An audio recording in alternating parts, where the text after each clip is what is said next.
तू क्या बोल रही है?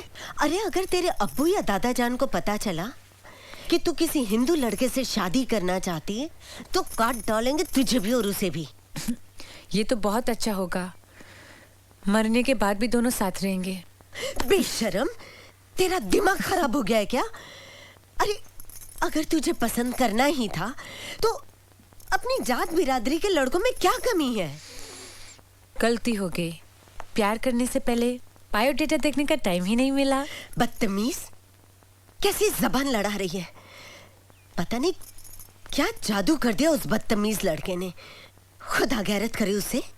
अम्मी, आप एक बार ईशान से मिल लेना तो उसे कोसेंगे नहीं, दुआएं देंगी। मैं तो उसकी शक्ल तक नहीं देखूंगी। वो तो देखनी पड़ेगी। या मेरे मौला, ये मनहूस लड़की पता नहीं फसाद करा के रहेगी।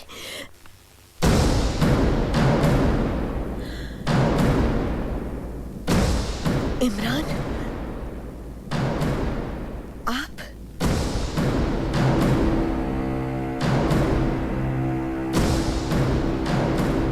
तो हमारी लाडली बेटी हमारी इज्जत का जनाजा निकालने की तैयारी कर चुकी है।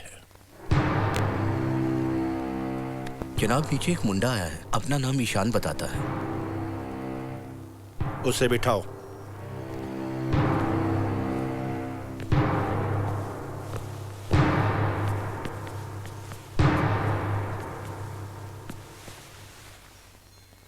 नमस्ते सर। बैठो। जी पहले आप।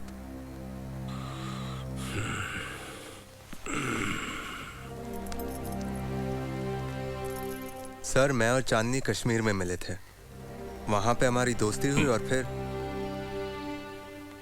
चांदनी मुझे सब कुछ बता चुकी है। हम अब असली बात पे आ जाएं तो अच्छा होगा। जी। तुम चांदनी से शादी करना क्यों चाहते हो? आपके सामने उसकी तारीफ करना तो बेकार ही है। मैं बस इतना कह सकता हूँ कि मैं उससे बहुत प्यार करता हूँ और वो सारी खुशियां दे सकता हूँ जो चांदनी जैसी लड़की को मिलनी चाहिए। क्या तुम चांदनी के लिए कुछ भी कर सकते हो? जी, कुछ भी। क्या तुम चांदनी की खुशी के लिए मुसलमान बनने के लिए तैयार हो? क्या? देखो बेटे, मोहब्बत अल्लाह का बहुत बड़ा इनाम है जो उसके खास खास बंदों को मिलता है, लेकिन इसका यह मतलब नहीं कि हम इनाम के लालच में अपना फर्ज भूल जाएं।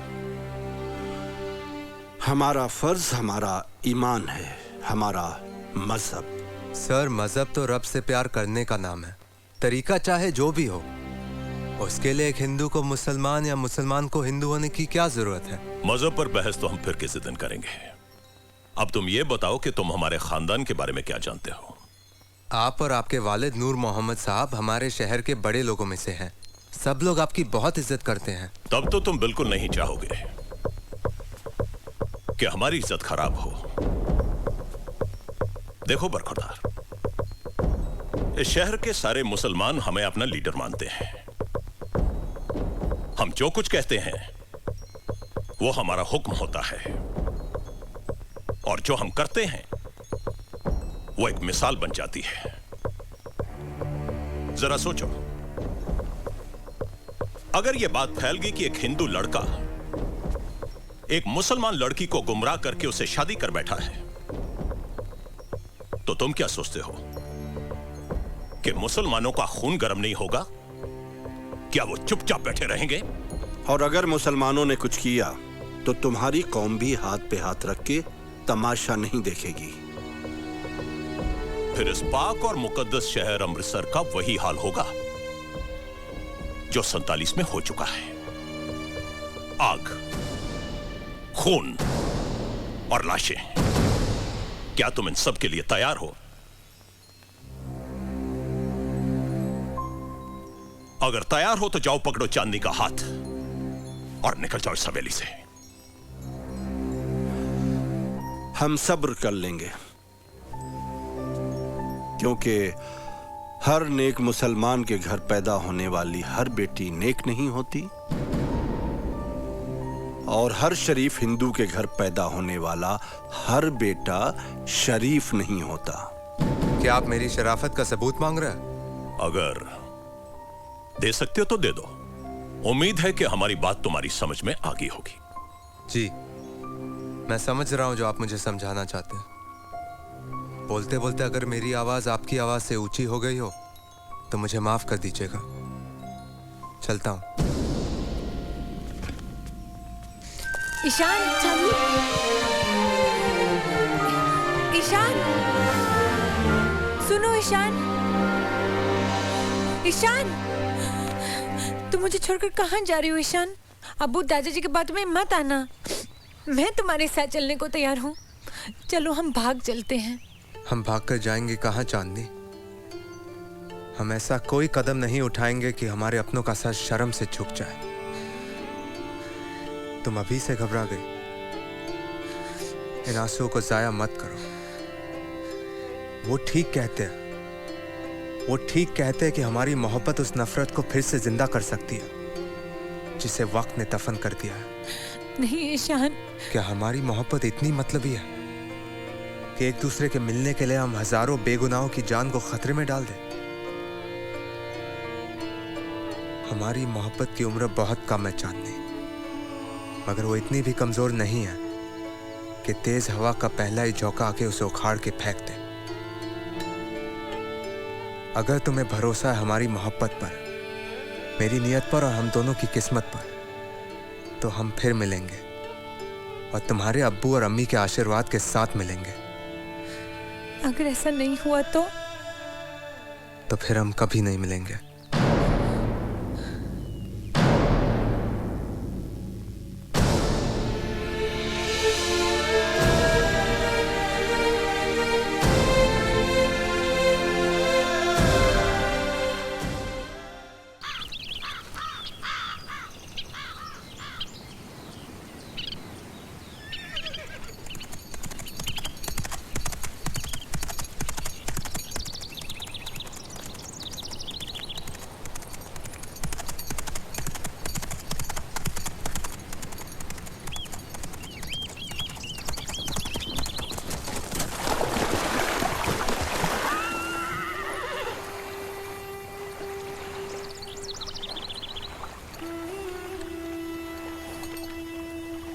पता नहीं किसकी नजर लग गई मेरे बेटे को।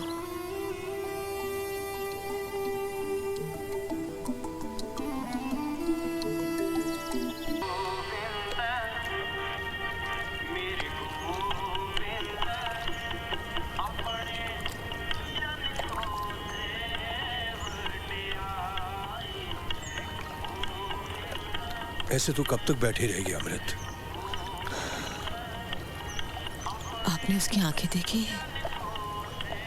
बिल्कुल खाली दिखाई देती है। ऐसा लगता है उसके सारे ख्वाब कोई चुरा ले गया।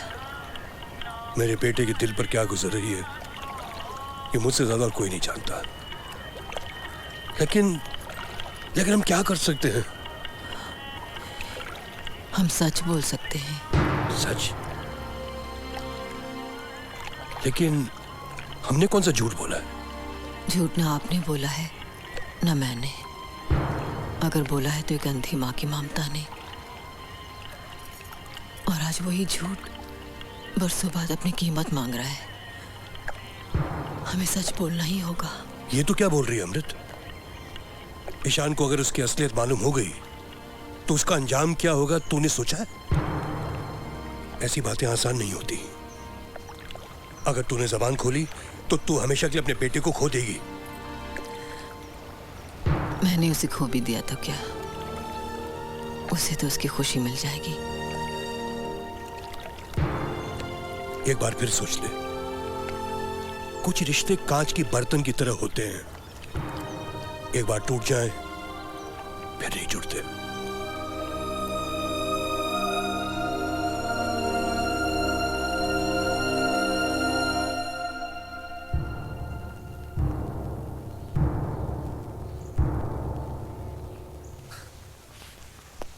तो मैं आपका बेटा नहीं हूं। मैं इस हवेली में रोता हुआ मिला था। मैं उन मुसलमानों की औलाद हूं जो मुझे यहां छोड़कर चले गए। आप लोगों ने मुझे क्या समझा बाबूजी? एक छोटा सा कमअक्ल का बच्चा जो किसी बेसिर पैर की कहानी पर यकीन कर लेगा? ये कहानी नहीं है ईशान। है बाबूजी, है। और मुझे मालूम है कि ये कहानी आपने क्यों बनाई। अगर चांदनी के माँ बाप मुसलमान नहीं होते और उन्होंने हिंदू मुस्लिम का सवाल नहीं उठाया होता तो आप ऐसा कभी नहीं कहते। आप लोग मुझे उन मुसलमानों की औलाद इसलिए साबित करना चाहते हैं ना कि मुझे चांदनी मिल जाए। नहीं चाहिए मुझे चांदनी, नहीं चाहिए मुझे वो खुशी जो आपके आंसुओं में डूब के आए। मुझे मेरे बाबूजी चाहिए, मुझे मेरी माँ चाहिए, मुझे मेरी माँ चाहिए, मुझे मेरी माँ चाहिए। और मुझे तेरी खुशी।